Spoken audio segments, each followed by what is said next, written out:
And we need to give Gerard a guardian. He is my kinsman. Of course, he is the son of William the Slow.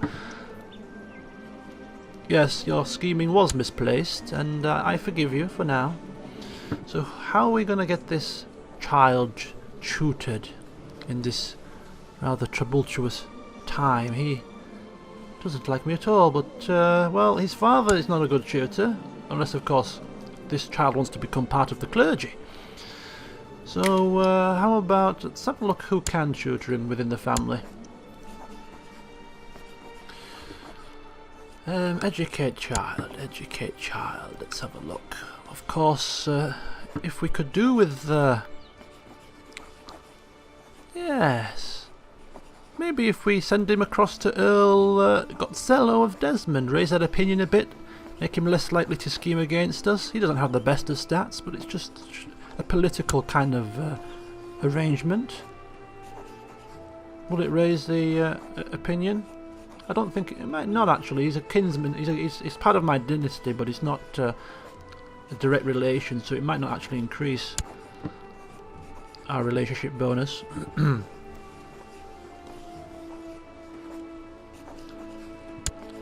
which case, should we give him over to the best man for the job? Anyway, Bishop Sewell of Landgraf has had his ears filled with poisonous slander about the Pope. I don't think it is actually slander now. I think it's true. I don't think this Pope is in the Fleming dynasty's good books. Daring to have us outlawed here.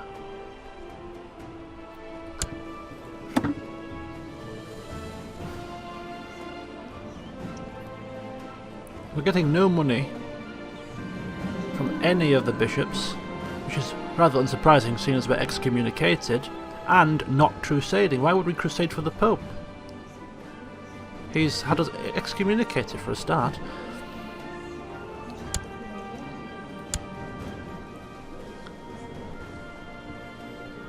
I don't know, why are Kent?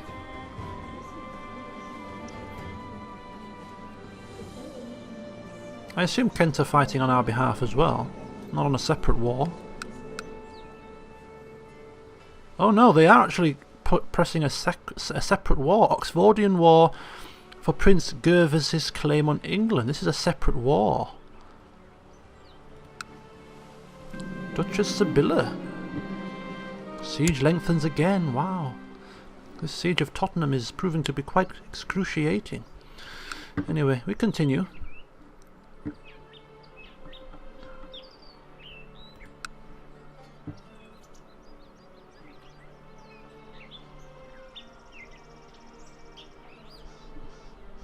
What is he doing here?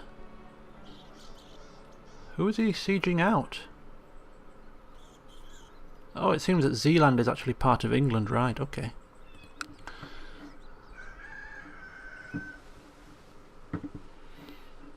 Is there any way for me to get into the Pope's good graces, to un-excommunicate myself? There is, actually. I could send my court chaplain down to try and increase the relations, for a starter. Increase the relations, hopefully enough for the Pope to reconsider my excommunication as a foolish act. Might take some time, and also my court chaplain isn't the best, shall we say. He's average.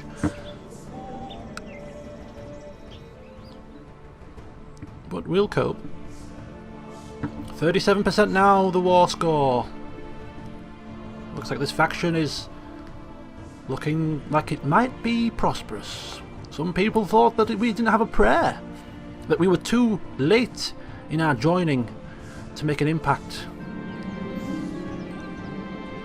But I'm glad to see that we are fighting fit and looking like we're going to be victorious.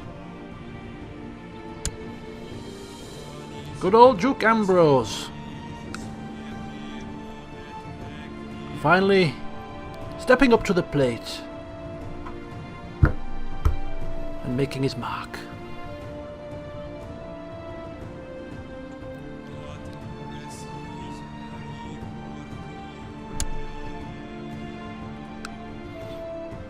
Another victory. The war score continues to increase. 2 more lands within Middlesex before we move on.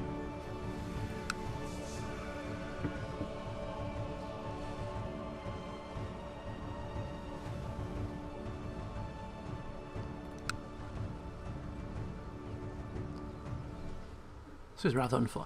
You see, I don't know what happens once they capture all 3 settlements here. Do they move on to new pastures, or do they actually just dissolve away?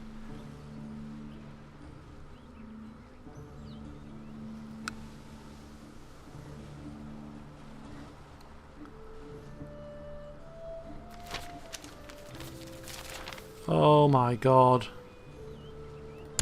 A revolt in Devon now. This is ridiculous.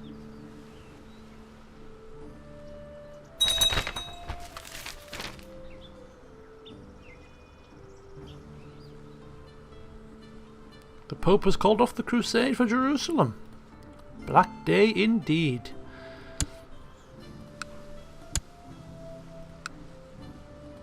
Ah, man. Okay, well, I assume this just influences the tax. Maybe even his opinion of us.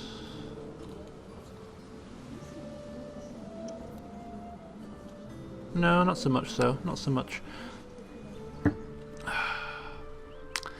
This is painful. I wonder how much we can actually raise with our levies now. Not enough. Just thinking if we should maybe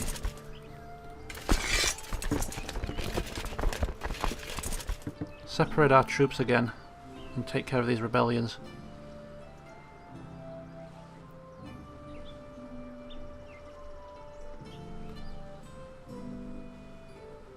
The Lombard Band. They still have quite a few forces here, so if we select them, we're going to have to march them across land, which is going to take a little while longer than I would have liked, but we still have plenty of men there besieging. Shouldn't be an issue. Put down this rebellion in Devon and then send them on some boats across to Thormund and put that down. And just leave Duke Ambrose as he is. He's happy with his own levies doing the job on Middlesex.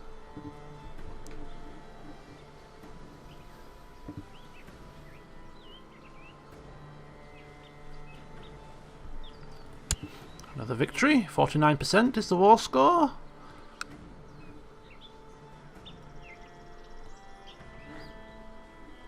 Okay, so here we go. Taking down the rebels here.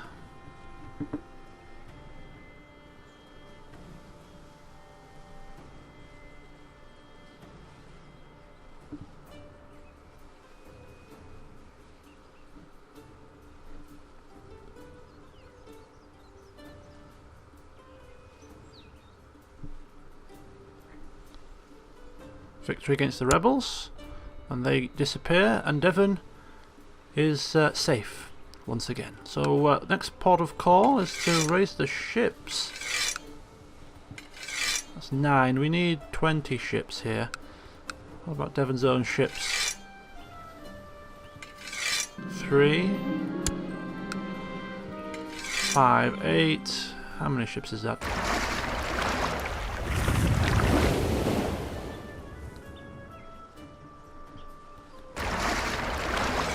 17, 22, that will do us.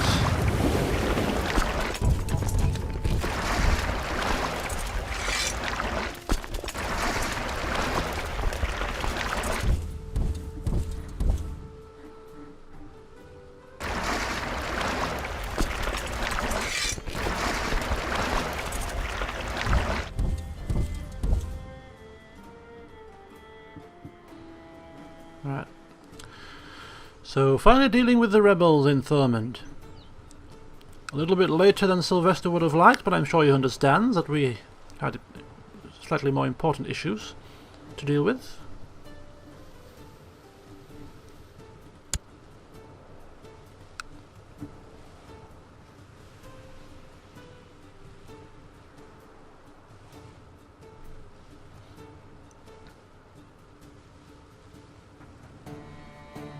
And there we go. Okay, so I thought if the rebels were defeated, it would automatically restore order, but it looks as if we have to actually besiege these lands to take them back. No, we don't. Okay, I was proven wrong. Okay, well, I think we can disband the army of the mercenaries because they are rather expensive, so we don't need those now. Our own levies can take care of business in Middlesex.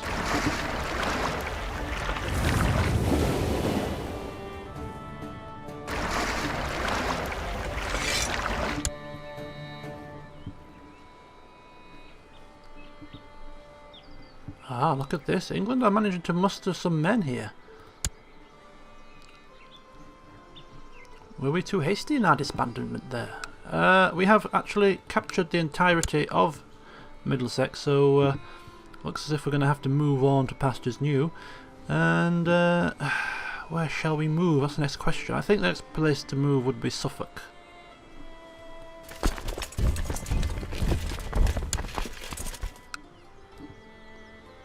I'm intrigued as to how successful this is being, this attack. 22% for Prince Gervas's claim.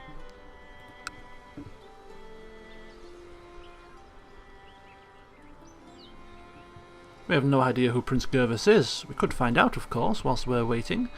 Let's have a look. Something to do with Duchess Sibylla. Maybe if we can find maybe one of her vassals, one of her court, perhaps.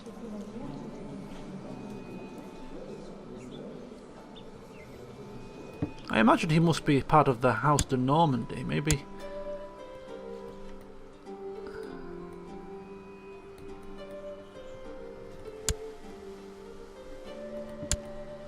Richard...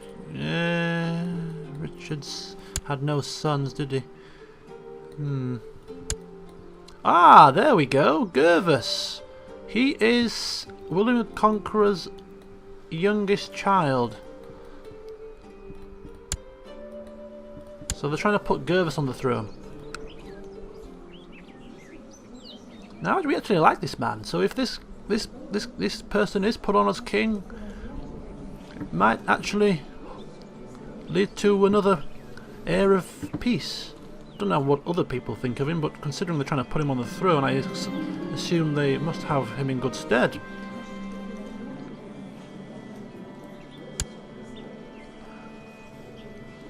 %. Looks like England's forces have been weakened by Kent, who are pushing for Gervas on the throne. So this poor new king comes to power because his father is killed in battle, and he faces a war on two fronts. Deary me. There's been some great kings of England, namely two in my opinion, William the Conqueror and Richard, and there have been some quite tragic ones too. Swings and roundabouts, and we're now earning a profit, which is good.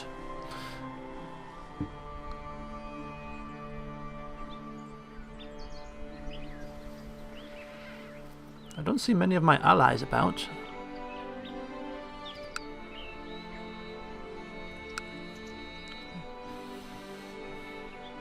But I do believe that Ambrose has achieved his goal, which was to be the spearhead behind the success of this faction's war, to be the Duke that contributes the most to the war score.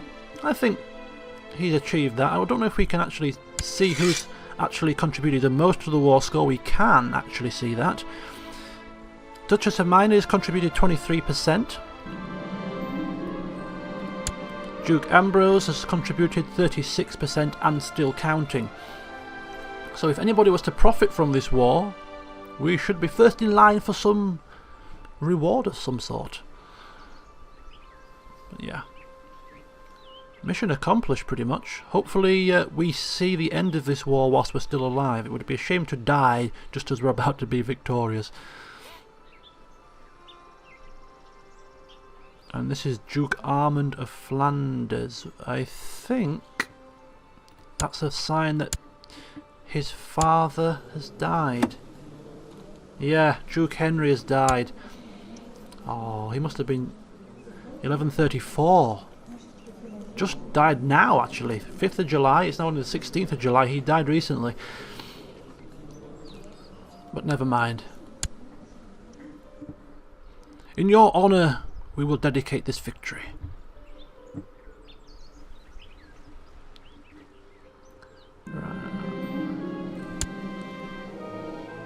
The Pope's got a slightly positive opinion of us now. I wonder if he will accept a offer to lift the excommunication. Oh, we just need to increase that relationship a little bit more. Now, of course, donating coin to him is far, far too costly. In fact, yeah, almost 1,000 gold pieces for a gift or a bribe, whatever you want to call it. So we're just going to have to hope that our bishop, our priest, whatever you want to call him, let's just hope that he manages to raise the opinion. We could also send our... We could actually send our Chancellor as well down there.